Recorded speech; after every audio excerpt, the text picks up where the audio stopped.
This is Pet Life Radio. Let's talk pets.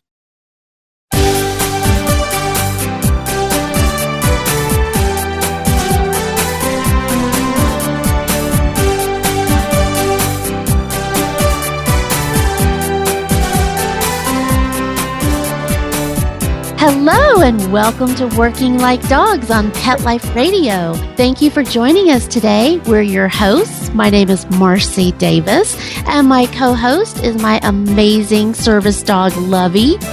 And we're thrilled to be with you today to talk about our favorite subject, working dogs and working animals. And today we're going to be talking with writer-director Daniel Ferguson and producer Dominic Cunningham-Reed on a major IMAX film project that they are currently working on called Superpower Dogs. So come right back after these quick messages as we welcome Daniel Ferguson and Dominic Cunningham-Reed to the show.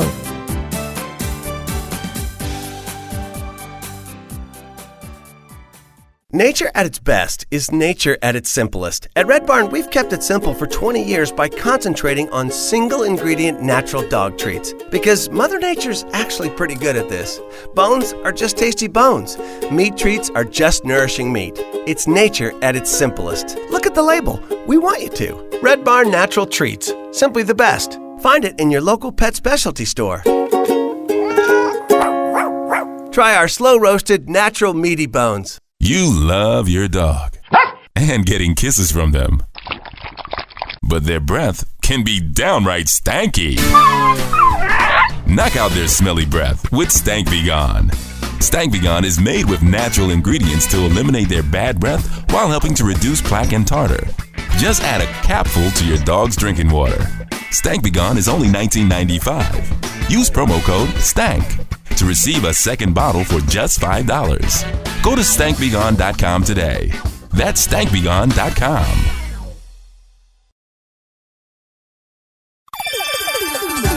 Let's Talk Pets on PetLifeRadio.com.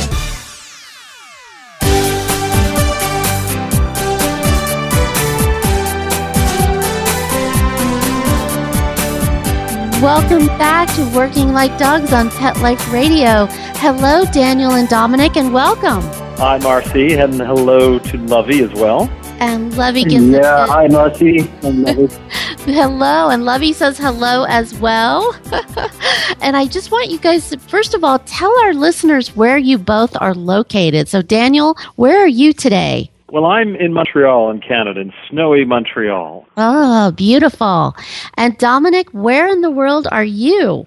I am in Kenya, East Africa. My family's wildlife sanctuary in the middle of nowhere. That sounds wonderful. Both locations sound wonderful. Wow. Well, so tell us how in the world you guys came up with the idea to film a movie about dogs with superpowers. Daniel, do you want to start with that? Sure. I have to give full credit to Dominic here. I mean, Dominic is our dog whisperer in the team. And, as far back as I can remember, Dom has always been sort of disappearing mysteriously on productions. We worked together all over the world in places like Saudi Arabia and Morocco and in Jerusalem most recently. And Dom would disappear, and we would say, "Where's Dom gone?" And, he'd be off rescuing a dog somewhere. And we started to figure out that he had this incredible affinity for animals in general and dogs specifically. And he kind of said, well, why don't we do a movie in IMAX about working dogs, and specifically search and rescue dogs? And so we thought, it's never been done before.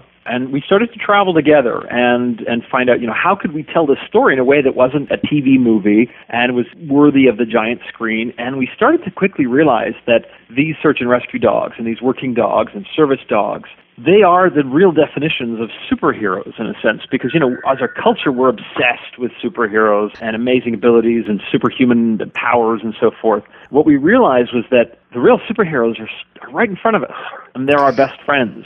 And I think once we kind of put that together, the story began to form in our minds. But it really is Dominic's love for dogs, and specifically working dogs, that are at the heart of this movie. Wow. Well, I couldn't agree with you more because I live with a little superhero every day. So I just love the title of Superpowers. That's awesome. And Dominic, tell us about your passion for dogs. When did you realize that, and how has that impacted your life?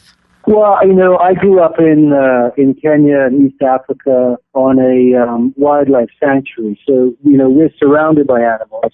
And what that does is growing up is, of course, you maintain your instincts. We're very close to nature. We cohabitate.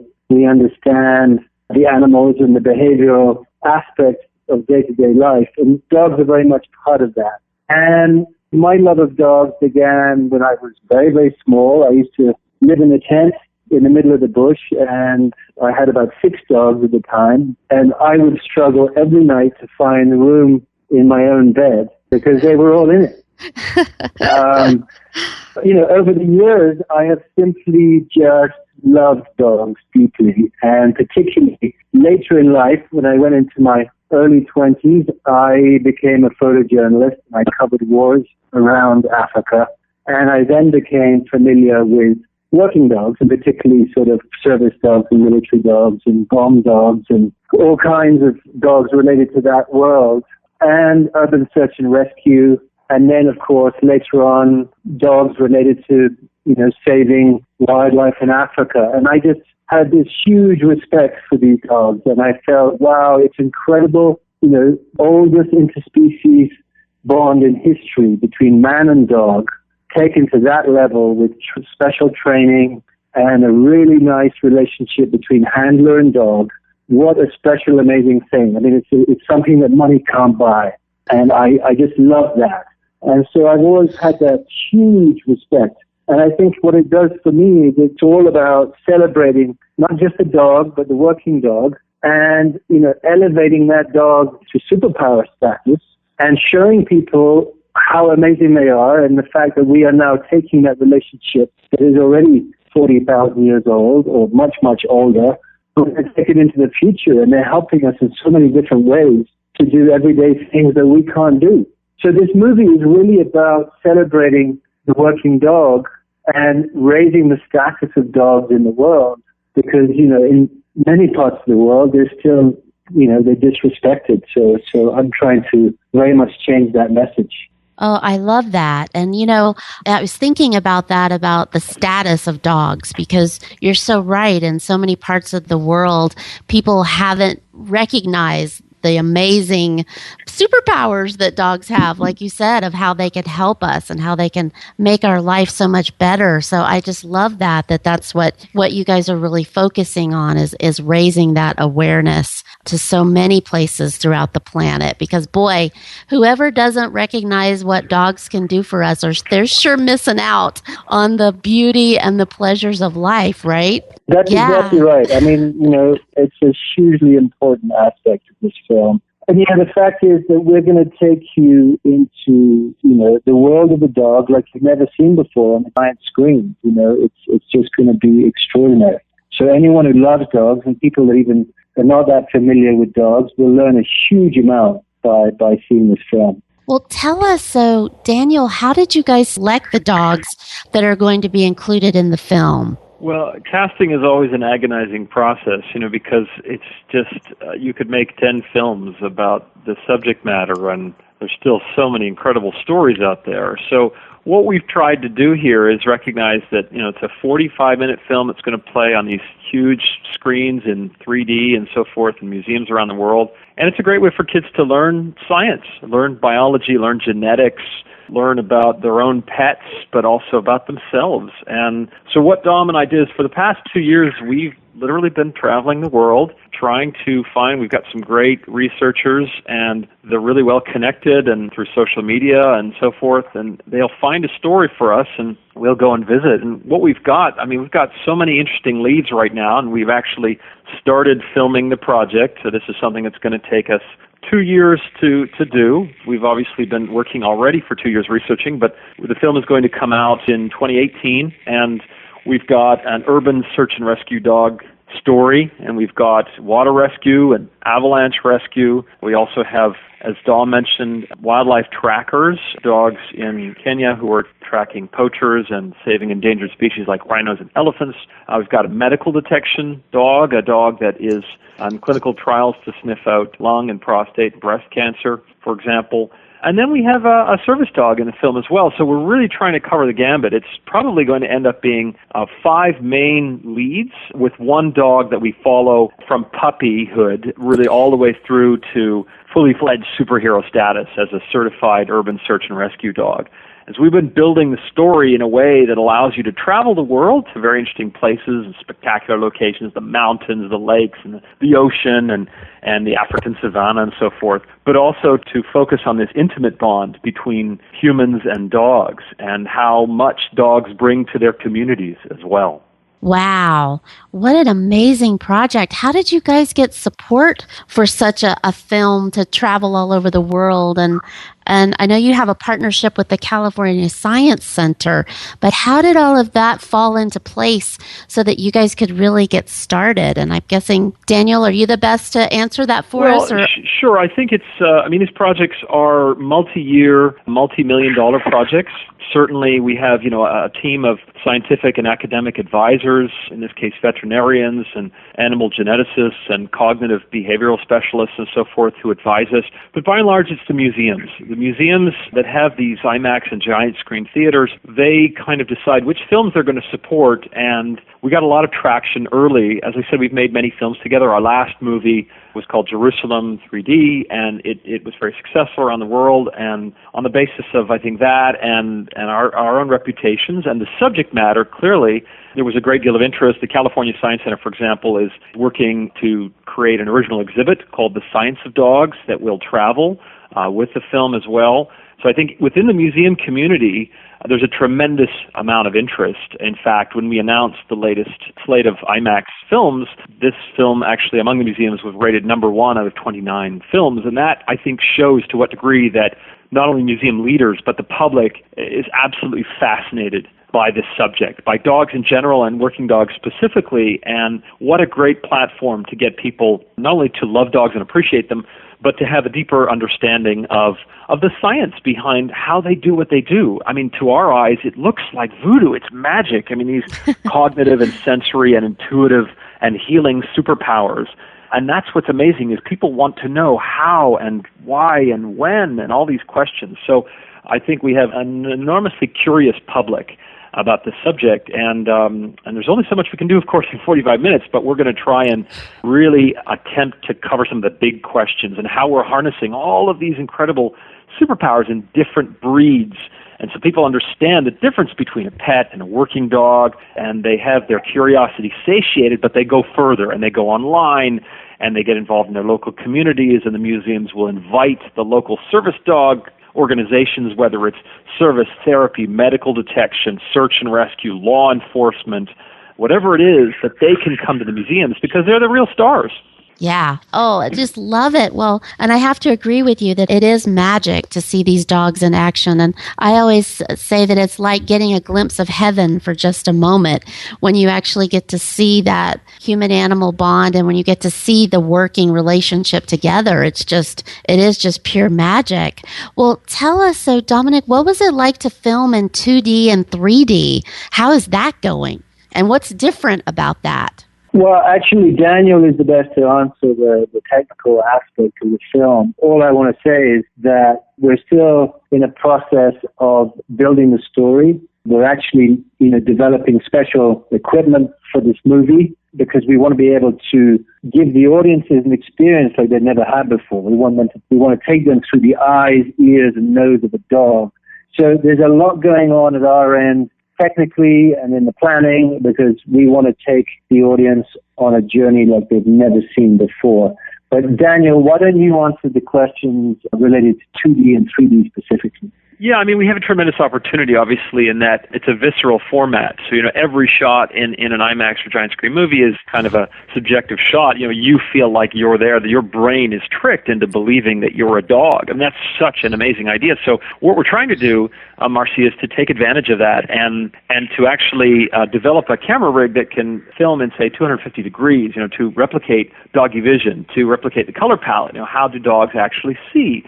What's their sense of vision, near and far? And not only that is, I think what's even more exciting is to translate the olfactory world, the fact that most of the dogs we're profiling are saving people using their noses, and that, for example, 13% of a dog's brain is occupied by the olfactory cortex, sort of in humans is less than 1%. And we're trying to show the audience in a visual way, what does the world smell like to a dog? What would it look like? The fact that a human being can walk into a Costco or a huge supermarket and pick out the breakfast cereal they want. I mean, that's an amazing thing. We do that with our eyes and our brains that's wired to the visual cortex. A dog can detect, as we know, the tiniest trace of an odor, whether sweat or human scent, live scent, and that makes the difference in an earthquake setting or under the snow in an avalanche, or whether it's a volatile organic compound in the case of detecting cancer or anticipating an epileptic seizure or low insulin levels, for example, in a diabetic patient, or even mood changes. The fact that there's so much we don't know as well. How is it that dogs seem to intuit, that seem to know our need, seem to be able to peer into our souls and to find what is it that we need and be able to provide that. And that, I think I totally agree with you when I say it's that glimpse of heaven, because I don't know, many humans that are able to do that in that kind of just pure way. And so what we're trying to do is to use the cameras in such a way to translate the dog's world to our human visual world, and also to use things like visual effects, these idea of scent molecules rising, and what would they look like? So 3D is a huge part of that because we can have things floating towards the audience, and we can use the camera in very unique ways, in a way that I don't think people have seen on TV or in any other format. So that's the fun part for us. We're actually filming next week. We're going down to Miami. We're following actually a Dutch Shepherd puppy named Halo and her handler, who's a fire captain in the Miami-Dade Fire Department, who's on Florida Task Force 1. So what we're hoping to do is actually follow at least over 18 months as this puppy discovers its superpowers in terms of everything from agility all the way to confidence, and then, of course, learning its nose, and then how to actually rescue someone. I'm going to stop you right there because we're going to hear some messages from our sponsors in our break, but I want to come back and talk more about that because I really want to hear more about that puppy and what you guys are going to do with that for the film. But so let's take just a quick break and hear some important messages from our sponsors, but you can tell we've still got a lot more to talk about. So come right back after these quick messages. Sit, stay. We'll be right back after a short pause. Well, 4 to be exact.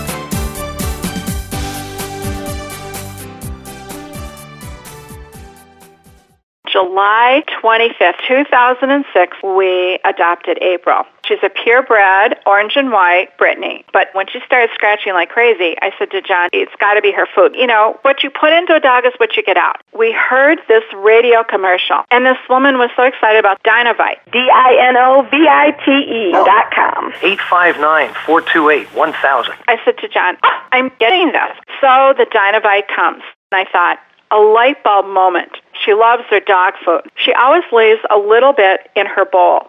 So we added a huge scoop of Dinovite in it, and then we swished it around like gravy. She dove into that bowl. She licked it clean. She loved it. So that's been the routine for almost 10 years. April gets Dinovite for dessert.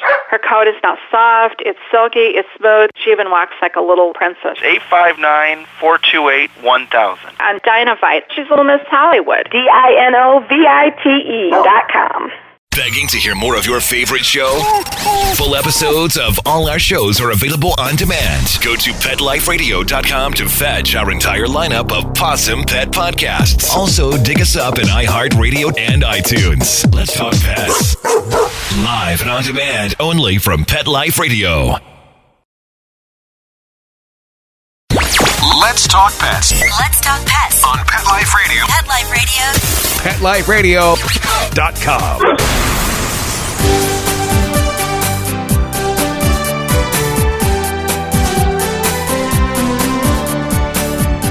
Welcome back to Working Like Dogs on Pet Life Radio, and we are visiting today with filmmakers Daniel and Dominic, and they are telling us about the incredible, innovative film project that they're working on about working dogs. And before the break, we were talking about the puppy that you guys are going to be following for this, and you were sharing with us that this little puppy is in Miami. Tell us again the breed of the puppy. This puppy is named Halo, and it is a Dutch Shepherd, so relatively rare in North America, and somewhat like Dom could tell you more. I mean, it is not a German Shepherd. It's a little smaller and has an interesting coloration. People can certainly Google them. I was really unaware, but I've since done a lot of research in terms of the bloodline, and this is something that's largely bred in the Netherlands, but there are a number of breeders in the U.S., and we just found out about it. We knew that this fire captain, her name is actually Kat. They call her Kat, which is hilarious for us. But Kat, who's at the Miami-Dade Fire Department, was looking for a puppy. Sadly, her last working dog passed away at the age of 2 of kidney failure. So she decided that she just couldn't bear the idea of another, cute yellow lab, and she began to research this Dutch Shepherd breed, and really was very smitten with it. So we actually flew out to Detroit to a breeder, and she made a selection between 3 puppies, and it was just pure magic to watch the connection right there. And the puppy was about 10, 11 weeks old. So I think if we can follow this all the way through, you never know if a dog has what it takes. But I think Halo already has demonstrated exceptional abilities, intelligence, and we'll see. I mean, we're going to probably end up following a few puppies over the course of their training, and that'll be kind of the narrative spine of the movie as we visit with all these other dogs in Italy, for example, working with the Italian Coast Guards and these Newfoundlands who jump out of helicopters and save people from drowning. And then we were going to go to the Canadian Rockies. We're going to profile one of the most accomplished avalanche rescue dogs. And then we're also going to Kenya. We've got a pair of bloodhound brothers who can track poachers up to about 100 miles away. It's amazing. We've seen them in action. And then we've got a couple of other dogs, medical detection and service dogs that we're profiling. But the main story is going to kind of follow this puppy from about 10 weeks all the way to maybe even 2 years old if we can get there, to hopefully its successful certification exam and its eventual readiness for deployment in a real disaster. Wow. Well, Dominic, can you tell us what's been the most powerful thing that you've observed so far about the human-animal bond with the dogs that you've been working with? Well, I think when you really look at it carefully, in my view, it's just that unknown magic that occurs when, one has to look back. One has to look back in time and realize that you can't look at a dog without seeing as sort of emotionally part human. We co-evolved. We probably wouldn't be where we are today without them. And I think, when you have the magic of a handler and his working dog, and you just kind of sit back and watch it happen, it's so subtle and there's so many little nuances, but the communication that's going on is just sublime. And I think it's that ability of dogs to not only read our emotions and handlers to communicate in that sort of quasi-telepathic way. It's the fact that dogs have the ability to interpret what we're trying to say. And so I think for me, every situation that I go into where I see working dogs and their handlers at work, I think it's a really special thing just to sit back and kind of just pick up those little nuances. And then if you apply it to all the cool things that they're doing for us, whether it's bomb detection, whether it's medical detection, whether it's search and rescue, the fact that we've been able to talk to dogs and them to us to get them to help our lives, improve our lives, and save lives, I mean, I don't think it gets better than that. And I just think, capturing that magic on the giant screen is our mission. And that's obviously why we spend many years to get this right, because it's such a beautiful giant canvas. And if we can get it right and translate it onto that screen, it's just going to be a hell of an adventure. Boy, I'll say, I can't wait to see it. I don't know if I can stand to wait till 2018. Wow. I mean, just, you're right, capturing that. I mean, it's hard to even articulate that. But to do that in the medium of film is just going to be so amazing. And I know that you guys are really using social media to communicate with people about the project. So, Daniel, can you tell us about what you guys are doing and how people can have input into the project? Yeah, it's hugely important for us, Marcie, this idea of not just using social media as a sort of promotional platform, but really having a genuine feedback with our fans. We call them super fans, because everyone has really been so passionate about the subject matter, and as Dom says, we are determined to get it right. And what we mean by that is just listening. We want to listen to people. And if there's a huge consensus that people want us to try and include a particular message or a breed, we'll listen to that. And I think that's why one of the reasons we want people to join us on this adventure and follow us on Twitter, Facebook, Instagram, and follow Superpower Dogs. It is going to be, as I say, a 2-year journey up until the launch of the film in 2018, which is when the exhibit will launch at the California Science Center, and then it'll go across the world. And I really think that we will benefit as filmmakers from that feedback we get from our superfans as well. Wow. And so people can follow you on Twitter, Instagram, I'm guessing, and how will they find you on those different social media outlets? So you just search Superpower Dogs. We've got handles for all of them. So Twitter, Superpower Dogs, Facebook.com, Superpower Dogs. We're very easy to find, and we've got some pretty iconic images. And we've got an amazing team at Project Factory that actually did a lot of the social media for the show Downton Abbey, and they do incredible posts. I mean, I learn things actually every day from their posts, because it really is about the broad working dog world. And what fans can do, of course, is they can send in, tell us about your dog's superpowers, because part of the message here is that we're sort of making a movie about the equivalent of the Olympic athletes of the dog world, the search and rescue community. It's not every dog, let's face it, who can go search and rescue or medical detection, whatever it is. But the point is that every dog has a superpower, and maybe that power is just making you feel less lonely, is rescuing you from the depths of despair, whatever it is. Every dog has a superpower. And we want to know what those superpowers are. And that's, I think, what makes the project much more interesting than just a movie for us.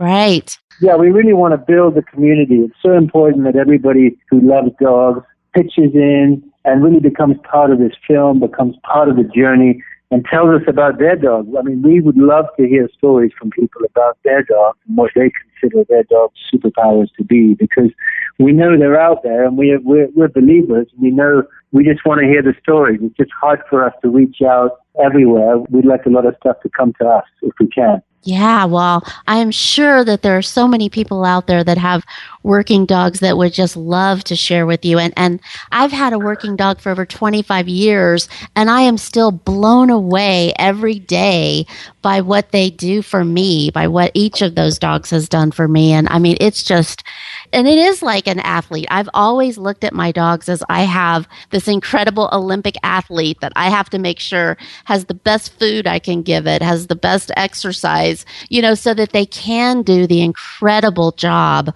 that they are tasked with doing. But I do want to ask you, Dominic, a question about, we've talked about this a little bit, but what do you really think is the call to action for this film? How do you really define that? I think, in a nutshell, it's to celebrate the dog's role in our lives, but also to raise its status and in the world, and awareness to what they're doing for us, what we're doing for them, but also, I'm particularly interested in just people having a greater awareness and understanding and appreciation for dogs. And I relate that back to, there's lots of people in the world who, adopt a working dog but don't really know what it needs. And I think it's very important that they do know what it needs, because they do have very special needs. And I think in many parts of the world, particularly obviously China, I think a lot of things have to change vis-a-vis dogs. But I also just see this film as a really great adventure to celebrate dogs, and particularly working dogs in the world. And I think a lot of stuff will come on the back of it through our educational program, through our web material online, and through the community that we build. I think there's a huge dialogue that can place as we go. We want to build a huge dog engine that improves the lives of dogs worldwide. Oh, that's wonderful. And Daniel, do you have anything you want to add to that? Well, I think, gearing up that massive dog engine is what we're all about. I love that from Dom. No, I think it is a stark reminder to us, and we travel the world a great deal. We have this unparalleled kind of opportunity here, this platform, to play all around the world in countries, frankly, where the culture isn't the same, where there isn't that appreciation or understanding of what dogs can do. And I think if we can change that, then we really can do what Dom says, which is improve the conditions and lives of dogs worldwide. And it's a lofty goal. I really think that we can play some kind of part in that. Well, it sounds like you guys are doing more than just playing a part in that. You're leading the efforts in that. And I cannot wait to see the film.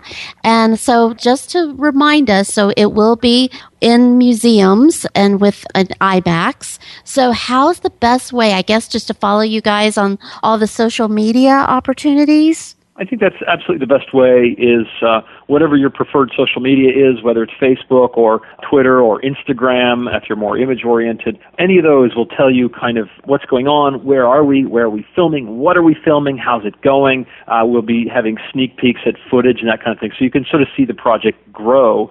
And then come spring, summer, because we really believe it's a summer film for families and kids and so forth, we hope that it'll be in as many museums as possible. So, I mean, for you, it'll probably be, for example, at the New Mexico Museum of Natural History down in Albuquerque. And I think, just look up your nearest museum that has either an IMAX or a giant screen, a 3D screen, and at that point, in 2018, and if you don't find it, just call us up and we'll hound the museums until they bring it in. Well, I was going to say, we definitely would love for you guys to come back and tell us your adventures after you've finished. So it's so awesome to get to talk to you in the midst of it.